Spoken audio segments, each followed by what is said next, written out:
Amém. Glória ao nome do Senhor. Dia das Mães, né? Hoje, dia 9 fez 6, 7 meses que minha mamãe partiu, né? E é o primeiro dia das mães. Sem minha mãe aqui na terra, lógico, na eternidade, acho que ela está bem...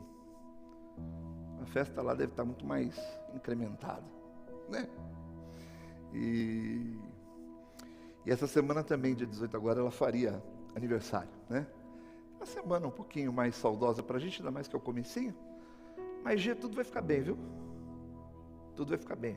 Fique tranquila, que tudo vai ficar bem. Eu lembro quando perdi meu pai em 98, quando foi minha vozinha também. Eu sou filho de vó, né? Por isso que eu sou meio chorão, meio mimadão, assim, né? Minha tia, que deve estar me vendo. Tia, um beijo grande. Minha família ali sempre pede o link, né? Fredão, Deus te abençoe, filho. E eu sou mais velho de 4, né? Então, eu sou mais velho, depois de mim vem 3. E uma das coisas interessantes é que quando meus irmãos vão me apresentar para alguém, eles não falam assim, esse aqui é o pastor Fábio, é o Fábio meu irmão. Eles fazem questão de falar, esse aqui é meu irmão mais velho, eu não sei porquê, né? Então eu já dou uma cortada, né? Não precisa falar, esse é meu irmão. Ninguém perguntou se é mais velho, se é mais novo, se é do meio, né? É meu irmão e tudo bem. Mas eu quero trazer uma reflexão breve para os irmãos sabem que eu vou direto ao assunto, né? Essa minha forma homilética, talvez não seja do agrado de todos, né? Mas é a maneira que eu aprendi. Um professor meu no seminário, tremendo pregador, ele dizia o seguinte: num sermão você tem que estar muito mais preocupado com o que você vai deixar de fora do que aquilo que você vai colocar no sermão, porque aquilo que você vai deixar de fora são os outros sermões que você vai ter preparado para isso. Então vai direto ao coração das pessoas, né? Não enrola não, vai direto aquilo que seja, aquilo que a gente precisa se aprofundar mais, a gente vai numa escola bíblica. Eu convido você a vir a essa escola bíblica aqui. A escola bíblica aqui é muito boa. Convido você a vir ao estudo de células também. É muito bom. Nós estamos aí numa campanha de leitura da Bíblia de Filipenses, aí que o Gabriel tem coordenado.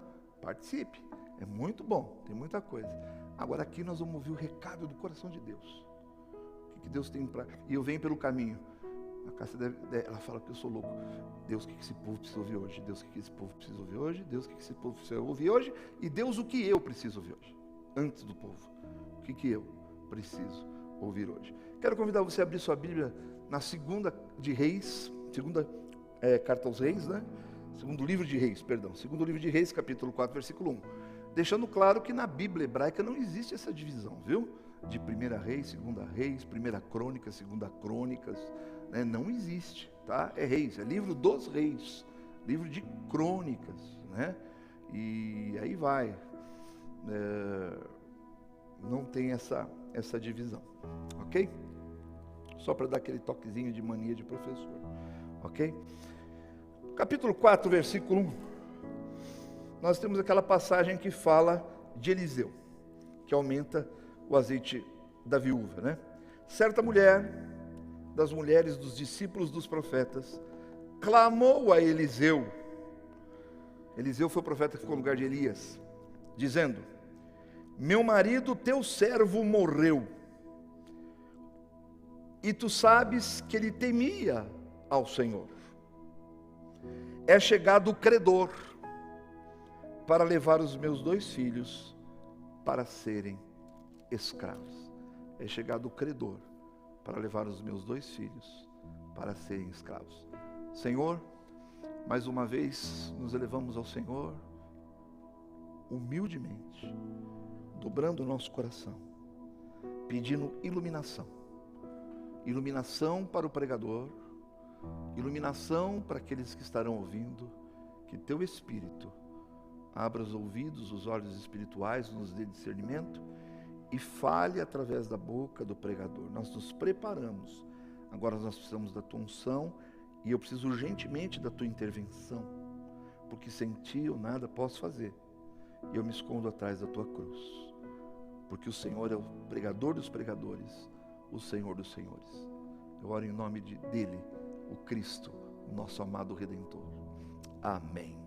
Mas nós vimos que aqui em 2 Reis, capítulo 4, a gente percebe que há uma necessidade em questão. Quando eu estava preparando essa mensagem, a primeira coisa que me veio foi fartura de Deus. E realmente nós temos um Deus de fartura. Tem até a irmã Júnia que não está aqui hoje, ela sempre brinca comigo. Ela fala, pastor, como emagrecer andando com Jesus? Né? Por quê? Porque Jesus dá comida e ainda multiplica. Então eu acho que como é agradável passar nele, né? Porque ele multiplica pão, multiplica peixe, a comida para o povo, e a gente vê o que ele para salvar uma situação. Deus se compadece do homem por inteiro. Deus se compadece do homem com corpo, alma e espírito. E se a gente for fazer uma profundidade na oração do Pai Nosso, nós vamos ver na oração do Pai Nosso que ali Jesus está orando pelo corpo, alma e espírito, pelas necessidades nossas de cada dia, né? E aqui nesse texto nós temos uma mulher, e ela fala que é uma mulher que pertencia à linhagem dos profetas.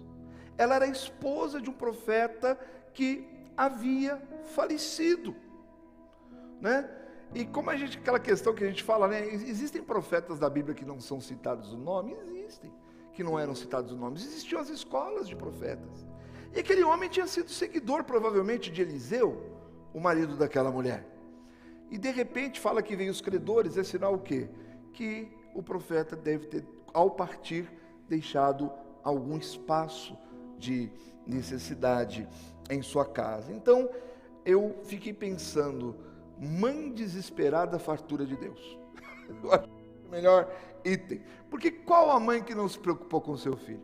Qual a mãe que não se preocupa, muitas vezes, qual vai ser o tipo de alimentação que eu vou dar para o meu filho? Qual a situação que eu estou vivendo? Marido desempregado, ou ela, hoje em dia nós temos uma geração que os dois trabalham, e se os dois trabalham fora também, os dois têm que ajudar dentro de casa, né?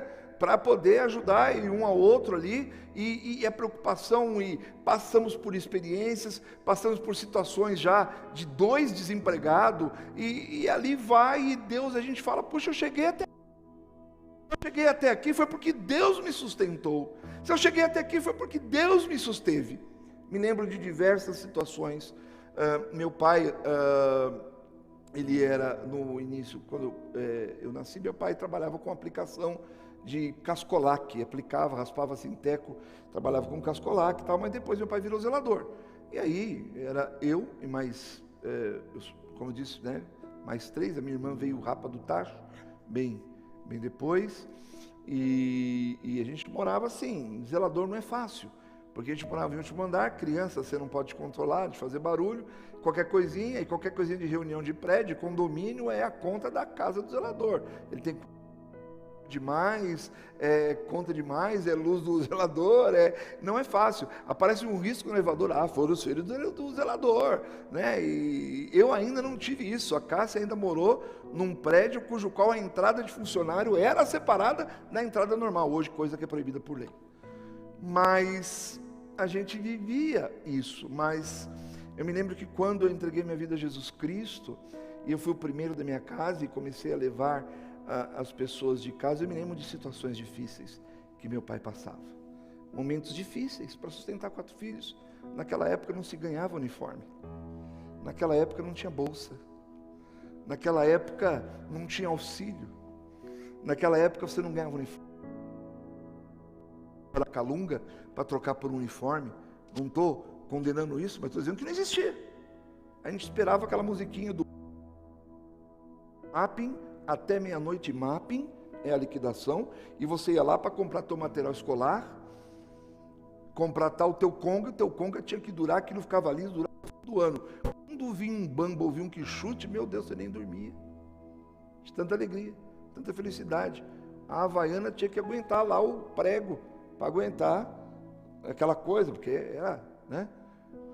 E eu lembro de tanta provisão que Deus fez em nossas vidas, tantas provisões. Me lembro que tinha uns domingos que nós chegávamos às vezes da igreja do culto de manhã, e uma vez eu vi meu pai com lágrimas nos olhos. Aí eu falei, espera um pouquinho, a gente aprendeu que devemos orar ou não devemos orar? Chamei-os, eu era meio que pai na fé deles, né? fomos orar, nos ajoelhamos, de repente tocou. Quando bate porta de casa do zelador, geralmente é reclamação. De repente chegou lá uma pessoa, falou, seu Luiz, dona Isabel, eu queria fazer uma pergunta para vocês, se vocês não ficariam incomodados, né? Foi o seguinte, eu fiz lá para minha casa, eu fiz um risoto e também fiz um estrogonofe de camarão, e minhas filhas são tão enjoadas que elas não comem, que olha, trouxe aqui o risoto e trouxe também o estrogonofe de camarão para vocês comerem. Para quem não tinha nada, risoto e estrogonofe. Esse é o Deus que eu sirvo. Esse é o Deus que nós servimos. Eu me lembro de uma vez, ainda quando meu pai era aplicador de Cascolac, nós morávamos num bairro longe, chamado Vila das Mercês. Para a época era longe, era muito difícil. Lugar frio. No ano de 75, e nesse ano foi um ano que teve uma pandemia em São Paulo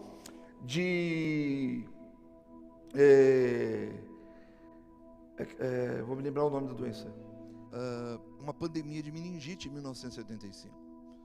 Irmãos, era casa sim, casa não, casa sim, casa não, um velório de uma criança. E meu pai trabalhava com aplicação de Cascolac e também pintura, subiu numa escada enorme e a escada foi virar e ele pulou da escada e caiu em pé com os 2 pés. Quebrou os 2 tornozelos e foi para casa ainda andando. E para você conseguir caixa, essas coisas demorava demais. Eu me lembro do meu pai com lágrimas nos olhos. E aí eu me lembro que a gente ainda não tinha uma fé evangélica professa, mas nós críamos na ação de Deus. E ali eu pedia a Deus, orava a Deus. De repente, a dona da casa, que era dona de feira, de barraca de feira, eu ia lá para frente, eu chegava da escola, eu ia ajudar a carregar caixotes, e de repente chegava uma mala da minha avó, e ela ainda dava mais coisas para me pagar, que eu carregava caixotes com 6, 7 anos de idade, para a gente pôr comida em casa. E um dia minha mãe fez um tutu de feijão, porque só tinha feijão com farinha. Só tinha feijão com farinha. Aí minha mãe fez, que a gente comeu com uma beleza. Aí depois, passando os anos, eu falei, mãe, antes de minha mãe partir, mãe, você nunca mais na vida fez um tutu tão gostoso igual aquele. Ela falava, meu filho, é porque você estava com fome e tal. Mãe, não é verdade, não é porque estava com fome, é que nunca foi tão diferente o sabor igual aquele. Olha, minha mãe partiu, a gente discutindo, que nunca mais ela fez um tutu igual aquele. Isso se chama provisão de Deus, fartura de Deus, do Deus que servimos. Então, aqui havia uma necessidade. Uma viúva cuja vida devia ter sido dedicada totalmente a Deus ao lado de seu marido, que era profeta, estava em dificuldade extrema, numa extrema dificuldade. E interessante que naquela época, sabe como é que se pagava a dívida? Não se colocava o nome no SPC e no Serava, não se negativava. Você pegava os filhos do casal e levava de escravo. Você tinha direito a pegar o filho, os descendentes, e pegar como escravos, como pagamento da dívida. E ela corria o risco ali de perder os filhos. E na necessidade, no desespero, ela foi procurar ajuda, mas graças a Deus, ela foi procurar ajuda no lugar certo. Ela foi no lugar certo, para a pessoa certa. Ela foi a um homem de Deus, chamado Eliseu. Ela foi à casa de Deus. Eu não sei, querido, às vezes você pode entrar em conflitos na sua vida, em situações desesperadoras. Talvez você que esteja me vendo em casa, você que esteja aqui na igreja, pode estar vivendo um momento desesperador na sua vida, e talvez você fale, eu não sei aonde eu vou procurar ajuda. Eu quero te dizer, tua ajuda está no Senhor. Em segundo lugar, sua ajuda está na casa de Deus. E tem gente que na hora do desespero se afasta. Tem gente que na hora do desespero abre mão do Senhor, porque acha que Ele não está ali a fazer o que você quer. Não! Deus, Ele não livra o homem da tempestade, mas Deus livra o homem na tempestade. Deus Ele não tira o homem lá de onde foram jogados Sadraque, Mesaque e Abednego. Foi jogado lá na fornalha de fogo. Mas Deus livra na fornalha de fogo. Nós precisamos aprender isso. Deus não livrou Daniel da cova dos leões. Deus livrou Daniel na cova dos leões. E é aí que está a grande diferença do crente. É aqui que está a diferença daquele que crê. Ela foi ao lugar certo, homem de Deus, casa de Deus. E eu creio que entre os cristãos nós encontramos socorro, ou deveríamos encontrar, porque a casa de Deus é a casa do socorro. Deus não age como o ser humano. Ele usa aquilo que você menos espera. E para essa viúva, a solução estava na sua única posse. Eu não sei você que veio aqui hoje, você que está na tua casa, qual a aflição, qual a dificuldade que você vai ter que encarar amanhã, mas talvez da coisa que você mais desmereça na tua casa, na coisa que você menos acredita, na coisa que você pensa que menos pode virar um milagre, vai virar um milagre. É o que vai virar um milagre. Diz 2 Reis capítulo 4, versículo 2, nos ensina, Eliseu perguntou-lhe, que te hei de fazer? Interessante, os homens de Deus já sabem, mas fazem a pergunta, né? Trabalhar na nossa fé. Jesus para o cego, o que você quer que eu te faça? Né? O profeta ali, que te hei de fazer? Dize-me o que é que tens lá na tua casa. Aí ela respondeu, tua serva não tem nada em casa, senão uma botija de azeite. Somente uma botija de azeite. E o profeta fez o quê? Mandou que ela buscasse vasilhas vazias, para que Deus realizasse o milagre. E ela saiu pela vizinhança. Você tem vasilha aí? Você tem vasilha vazia aí? Você imagina a cabeça do povo. Você tem vasilha vazia aí? Podia falar, mas ela está apertada. Ela quer com comida, quer com farinha, quer com... Não, você tem vasilha vazia aí? Tem vasilha vazia aí? Imagina você hoje bater na porta de alguém. Por favor, por gentileza, pois não. O senhor teria uma vasilha vazia para me emprestar, por gentileza? Vazia? Antigamente as pessoas iam muito bater na porta da gente e falar assim, só tem um pouquinho de açúcar para me pensar, um pouquinho de sal, um pouquinho de café, um cadiquinho de fermento, né? As pessoas iam na porta da gente, os vizinhos tinham essa liberdade de fazer isso com a gente, né? E hoje acabou até isso também, né? Porque vizinho hoje nem se conhece direito, né? Não sabe, devido à loucura do tempo que a gente vive, né? E ela foi lá procurar vasilhas para que Deus realizasse o milagre. Assim como eu e você éramos vasilhas vazias e fomos um dia encontrados por Jesus, cheios do Espírito Santo, a viúva viu aquelas vasilhas vazias ficarem cheias de azeite, vasilhas emprestadas, vasilhas que ela pediu, ficarem cheias de azeite. Interessante como o milagre de Deus não era somente para a vida dela. O milagre que Deus tinha era para aqueles que estavam ao redor dela. Quando Deus faz um milagre na minha e na tua vida, sabe para que é? Não é para você sair por aí cantando, Deus fez um milagre na minha vida e só e pronto. Deus faz milagre na minha e na tua vida para eu e você transbordarmos e que isso seja milagre na vida do outro. Na vida do outro também. E é interessante, ela viu aquelas vasilhas vazias ficarem cheias de azeite. Deus usa as coisas mais simples e insignificantes para manifestar o seu poder, porque o poder de Deus ele se aperfeiçoa na nossa fraqueza, e a sabedoria do Deus para o homem é loucura.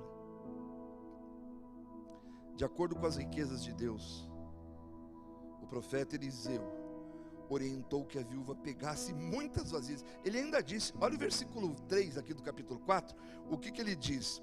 Então disse ele: vai, pede emprestadas vasilhas a todos os teus vizinhos, vasilhas vazias. Ele ainda cita, não poucas. Não pouca, não pede pouco não. Não sai pedindo pouco não. Porque ele conhece o Deus que ele servia. Ele conhecia o Deus que ele servia. Sabe, querido, meu amado, minha amada, o nosso Deus, Ele realiza seus milagres com abundância. Ele realiza milagres com abundância. Ele mandou maná para o povo no deserto, alimentou e sobrou. Jesus multiplicou pães e peixes e ainda restou muita comida. O azeite da viúva começou a ser derramado. O azeite que o profeta lá orava começou a se encher. Enche as botijas, enche as vasilhas, enche as botijas, enche as vasilhas, enche as botijas, enche as vasilhas. E sabe o que aconteceu? O azeite da viúva só parou de multiplicar quando acabaram as vasilhas. Não foi o azeite que acabou, o que acabou foram as vasilhas. Aquilo que estava na competência do ser humano. A limitação, a limitação, meus amados, foi humana, não foi de Deus e nunca é de Deus. A limitação, ela é nossa, porque o poder de Deus jamais se acaba. Passarão os céus e a terra, mas a minha palavra ficará para sempre. O poder de Deus jamais vai se acabar. A viúva vendeu, porque azeite era uma coisa cara. Ela vendeu o azeite, pagou as dívidas e ainda houve sobra para poder viver e viver bem com seus filhos.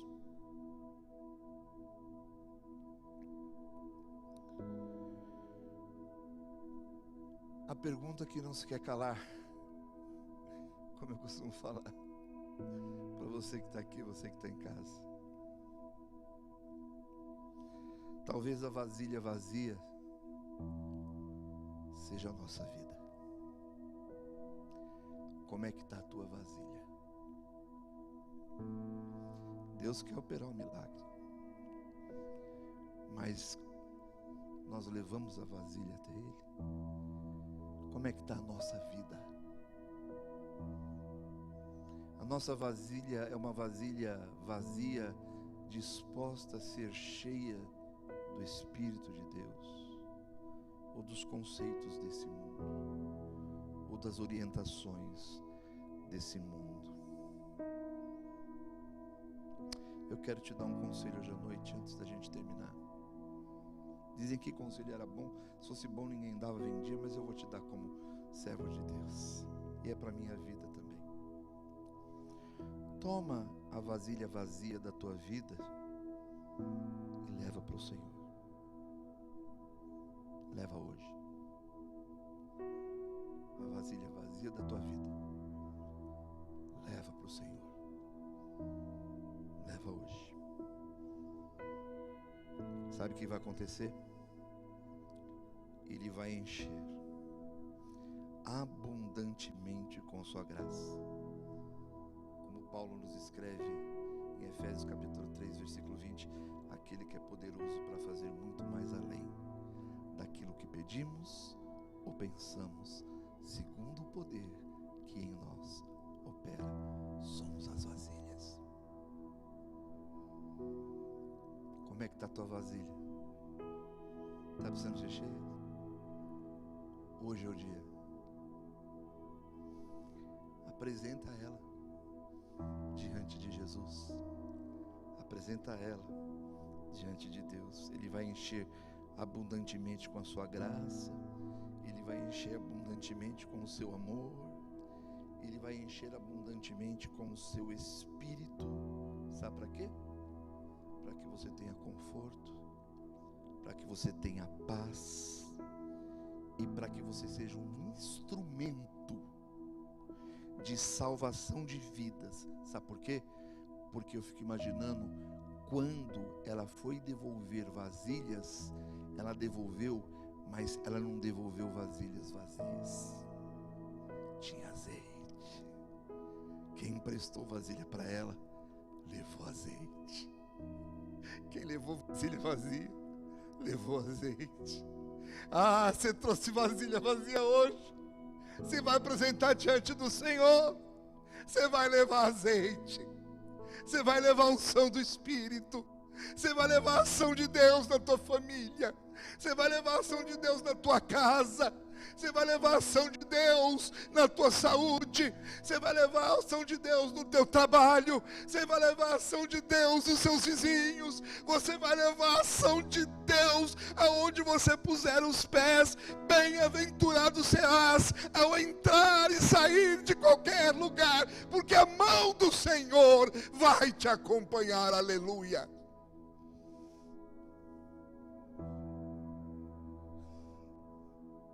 Só traz a vasilha. Tem gente que nem isso faz.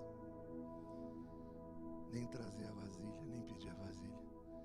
E quando você for devolver vasilha, leva transbordando. Porque se a tua transbordou, é para encher as outras. Tenha paz. Seja instrumento de salvação. E que a tua vida, agora, como vasilha cheia, seja instrumento de glorificação ao nome de Deus, como foi daquela mulher. Que Deus a todos abençoe. Mais uma canção? Então, em atitude ainda da palavra trabalhando no teu coração, que você ouça mais uma canção.